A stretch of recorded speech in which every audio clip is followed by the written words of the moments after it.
lá à nossa segunda aula dessa nossa série especial. Não vamos deixar o coronavírus atrapalhar, né, os nossos estudos. Então, vamos começar a nossa aula sobre número de oxidação, parte 2.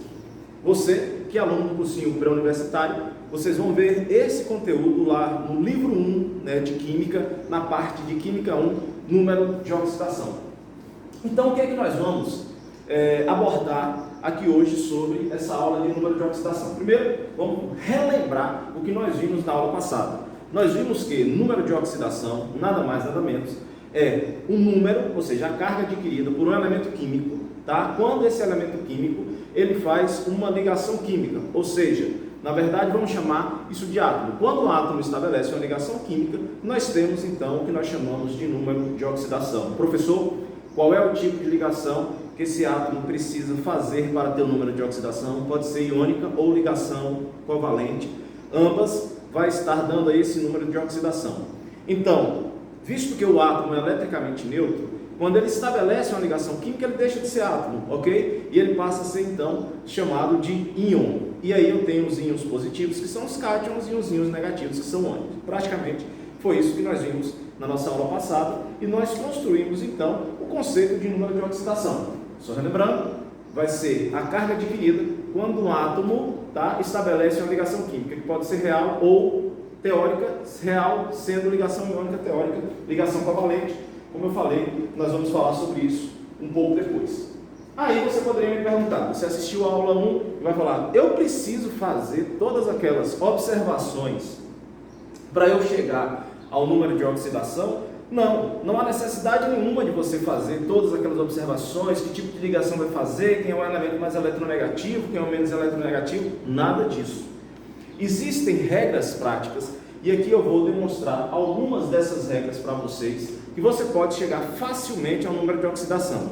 Óbvio, tá, que você precisa conhecer o mínimo possível da tabela periódica para a gente adotar essas regras aí de número de oxidação. Então vamos lá, o tema da nossa aula de hoje é número de oxidação, regras práticas para determinar o NOx de um elemento químico em um composto ou em um átomo em um composto.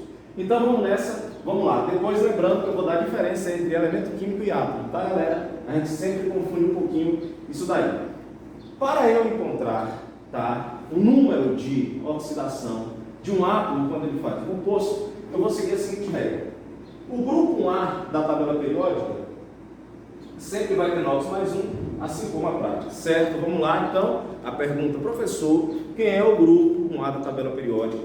É aquele grupo que você tem o sódio, não está em ordem, tá? Você tem o lítio e outros mais que estão lá. Todos eles terão como número de oxidação a carga mais 1. Isso aí é regra e não vai mudar, né, essa regra.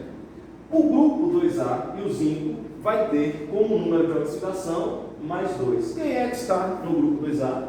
Vai estar no grupo 2A o cálcio, tá? O magnésio também está lá no grupo 2A e ele tem como número de oxidação a carga mais 2. O alumínio, tá certo? E aí, cuidado com isso, que eu não posso dizer que é todos os elementos que estão no grupo 3A que vai ter NOx igual a mais 3. O alumínio, que é um metal, ele vai doar, tá certo? 3 elétrons, tudo bem? Ele sim vai ter NOx mais 3. Por que eu não posso dizer que todos os elementos do grupo 3A têm NOx mais 3? Porque, por exemplo, tem o boro. O boro é um metal. Ele fica estável, ele é um elemento especial, ele vai ficar estável com 6 elétrons na sua última camada. Tá? Então ele não pode, né? A gente não pode colocar ele como regra. A regra é o alumínio, que é metal, do grupo 3A, vai ter NOx igual a mais 3. Beleza, fechou. Halogênios, tá? Os halogênios são aqueles elementos que estão no grupo 7A da tabela periódica. Eles têm NOx menos 1, mas com uma condição. Qual é a condição para ele ter NOx menos 1? Se ele estiver à direita do composto. Já eu mostro aqui. Aí o que acontece? Os calcogênios, também à direita dos compostos, eles vão ter números de oxidação, o número de oxidação igual a menos 2. Ô professor, dá um exemplo aí de um calcogênio. Oxigênio é um calcogênio. Enxofre é um calcogênio. Ah, não deu um exemplo. Da família 7A, cloro é um halogênio. Então, na maioria dos casos, esses aqui, certo? À direita do composto, ele vai ter o quê? Quando ele está à direita, NOx igual a menos 2. Muito importantíssimo essa. A soma do NOx de um composto é sempre igual a zero. Então, eu tive um composto. Quando eu for fazer a soma do NOx, para que esteja correta, eu preciso perceber que sempre tem que ser igual a zero. Beleza? Vamos chegar lá.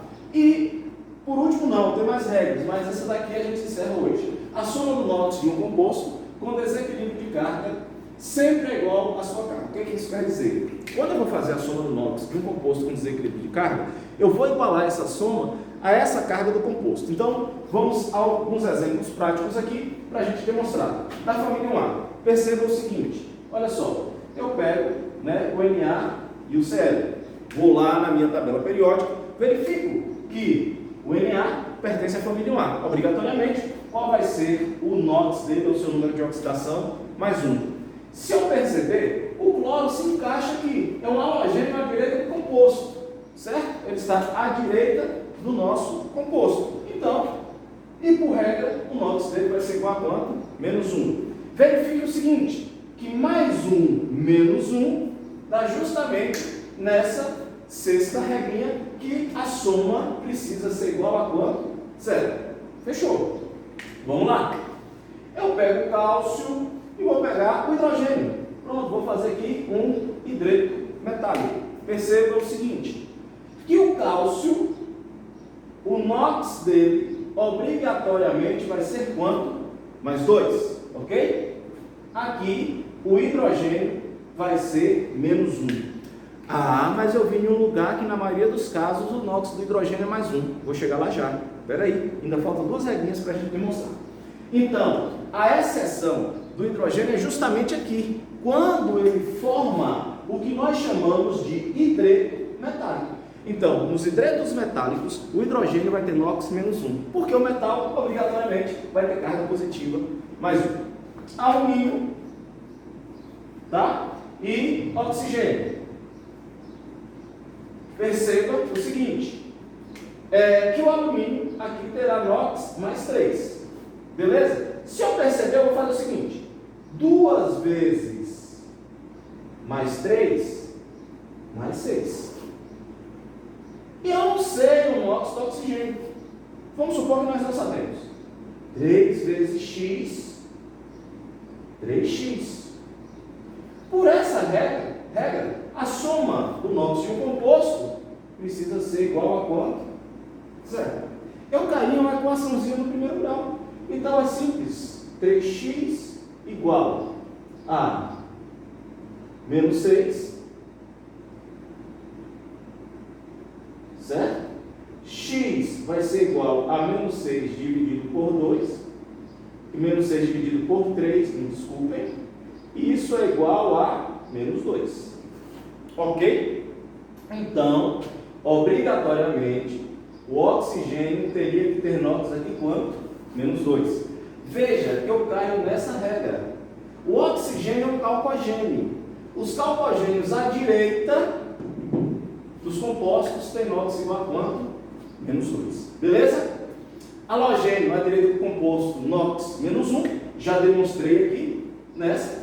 Calcogênio, NOx menos 2. Acabei de demonstrar nessa daqui. Então, ó, só repetindo, eu tenho AL2O3, trióxido de alumínio, tá? O óxido de alumínio simplesmente. Então, ele é um calcogênio, caiu nessa regra. O NOx dele vai ter que ser igual a quanto? Menos 2. Obrigatoriamente, o alumínio tem NOx igual a mais 3. Se eu faço, ó, 3 vezes mais 2, mais 6.